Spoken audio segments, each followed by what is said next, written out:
Estuvo en Odesa, el puerto desde el cual están saliendo los barcos con cereal desde Ucrania. Mañana va a estar en Estambul, va a reunirse con Erdogan, el presidente de Turquía, que además dijo que va a ayudar en la reconstrucción de Ucrania y que tiene lazos y vínculos directos con el propio Vladimir Putin.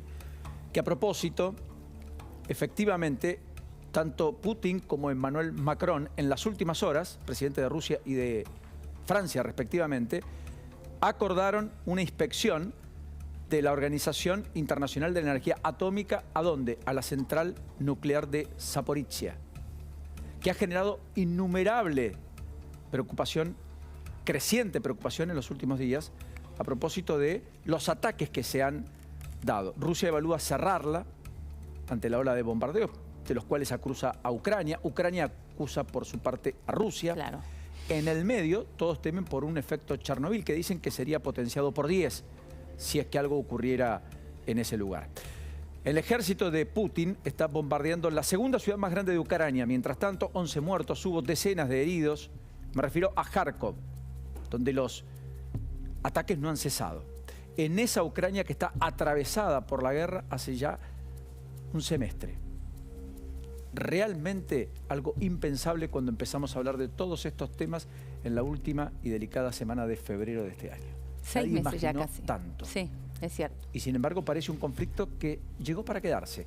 Más allá de la expectativa de Guterres, el propio Erdogan, Macron y otros, respecto a alcanzar algún acuerdo de paz tras el, por lo pronto, único acuerdo importante que se ha validado para que se permita que se saque el cereal desde Ucrania, esa Ucrania devastada por la guerra, con una economía que está cayendo al ritmo del 40-45%, que tiene más de 7 millones de refugiados que han huido del país. Están sacando barcos con cereal que hoy ha dicho el propio Joe Biden desde los Estados Unidos que espera, en particular el trigo, que sea destinado a los países más pobres. A propósito de esa hambruna, que es casi la contracara, el correlato, según advierten muchos analistas, al incremento incesante del precio internacional de las commodities que hemos vivenciado a propósito de la guerra y de haber sido atacado el país, que es, aún hoy, probablemente el granero de Europa. En medio de la sequía que atraviesa Europa, además. Totalmente. Sequía por la cual hay nuevas alertas por ola de calor en España e incendios que no cesan, que ya están generando mortandad de animales, pérdidas cuantiosas en términos económicos. Y productivos, ¿no? Productivos. Por ejemplo, en España el aceite de oliva va a tener una merma del 40% en su cosecha. 40%. Con lo que eso también impacta en materia de precios, ¿no? El principal productor de aceite de oliva del mundo. Sí. Solo por mencionar un caso de los tantos y múltiples que uno podría decir. Pero vayamos de lleno a la guerra, ¿te parece? Dale. Porque ya está con nosotros Hania Wajsław, espero haber pronunciado bien su apellido, periodista polaca que está en Ucrania. Hania, un enorme abrazo a la distancia. Gracias por esta deferencia para con nosotros. Buenas tardes. Buenas tardes, buenas noches acá. Claro. Buenas noches. Primero, ¿qué es lo que está pasando a esta hora más relevante allí en Ucrania? Obviamente la noticia del día, como ustedes señalaban muy bien, fue justamente la situación en la central atómica de Zaporozhye, un punto de conflicto muy neurálgico.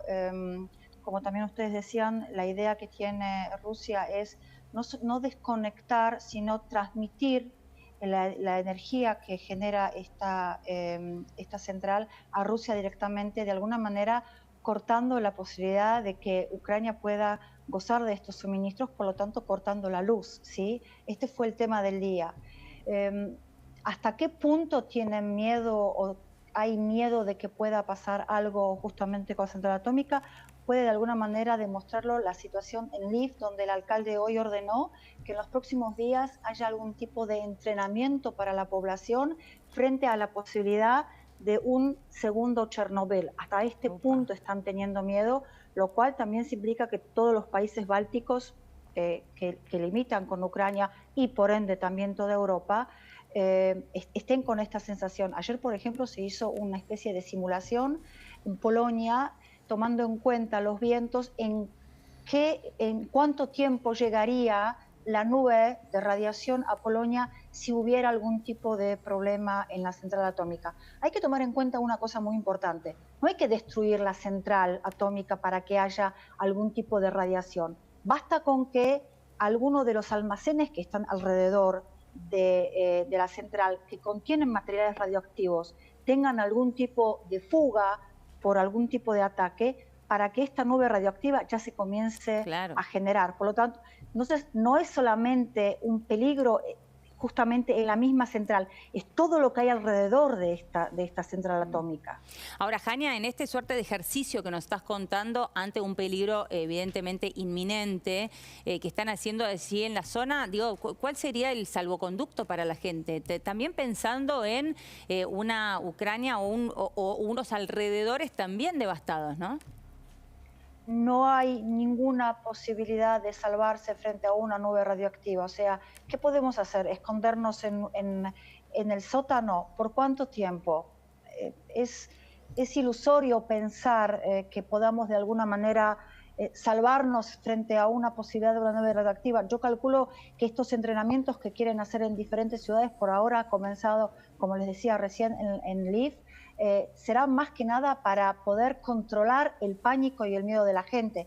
O sea, de golpe no nos tiremos todos juntos en millones a las fronteras de Polonia, porque esto no va a dar absolutamente ninguna, no va a cambiar nada en la situación. Creo que estos ejercicios de control, de seguridad, van a pasar por ese lado.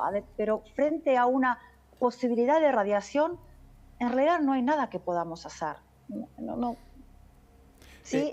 Tenemos que rezar que la nube vaya para dónde, para otro país. Estamos todos en la misma condición. Claro. ¿Qué significaría que la Organización Internacional de Energía Atómica pueda inspeccionar la planta? ¿Qué garantías se obtendrían a propósito de lo que parecería haber acordado Macron con el propio Vladimir Putin? Es medio irónico que estemos diciendo de que Putin va a permitir algo, porque hay que recordar que cualquier cosa que Putin permite, a los 5 minutos al día, a las 24 horas, cambia de opinión. Cuando se implementaron los corredores humanitarios a principio de la guerra, ustedes recordarán, se acordaban que había corredores humanitarios y al día siguiente, cuando la gente comenzaba a salir por estos corredores humanitarios, comenzaban a disparar. O sea, ninguno de los acuerdos, salvo por ahora aparentemente este acuerdo de que puedan salir algunos de los cereales, como ustedes señalaban, por el puerto de Odessa, ninguno de los acuerdos que ha firmado Putin o que ha dicho que va a respetar, a la larga ha respetado.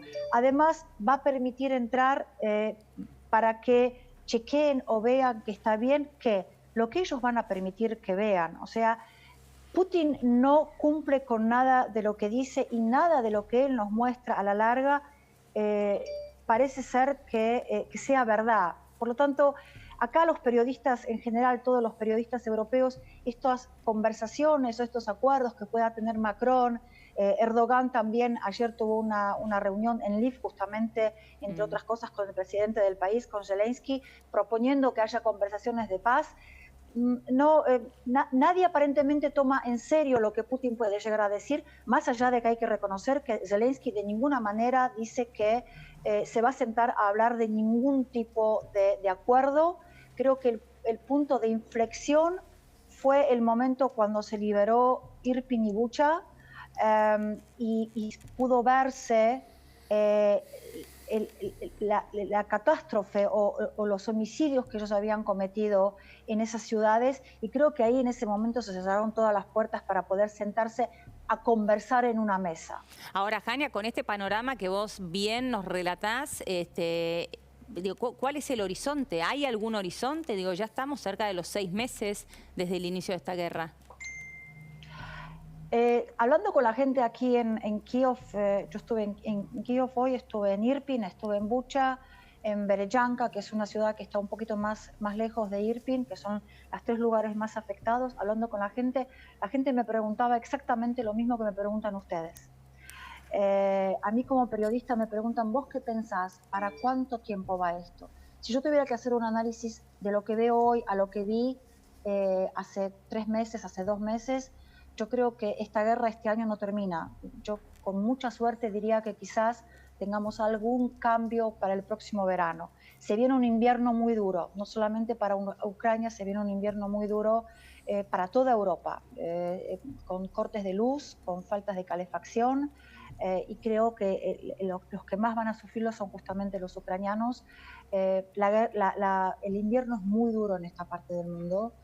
Lo viví en cuerpo propio y les puedo decir que jamás en mi vida, aunque vivo en Polonia y teóricamente estoy acostumbrada al frío, nunca tuve tanto frío como en Ucrania este año. Calculo que este año va a ser mucho peor. Y es un momento muy bueno, el invierno, para presionar de parte del ejército invasor, porque la fuerza va a estar puesta en pasemos el invierno, y es un buen momento para seguir con los ataques. Hoy hablaba con el alcalde de una localidad que se llama Dnipro, que está a unas 2 horas justamente de Zaporozhye, y él me decía que la cantidad de soldados heridos que están llegando al hospital, entre ellos su hermano, en las últimas 48 horas, que el hospital no da abasto.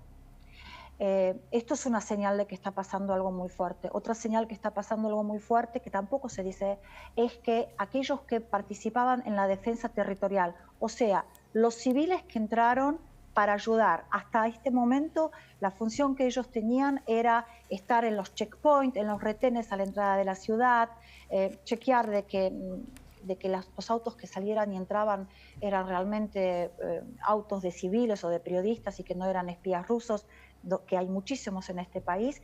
Esta gente de la defensa civil fue mandada al frente. Esto significa que hay falta de soldados. Por más armas que le demos a los ucranianos, si no hay soldados, las armas son obsoletas.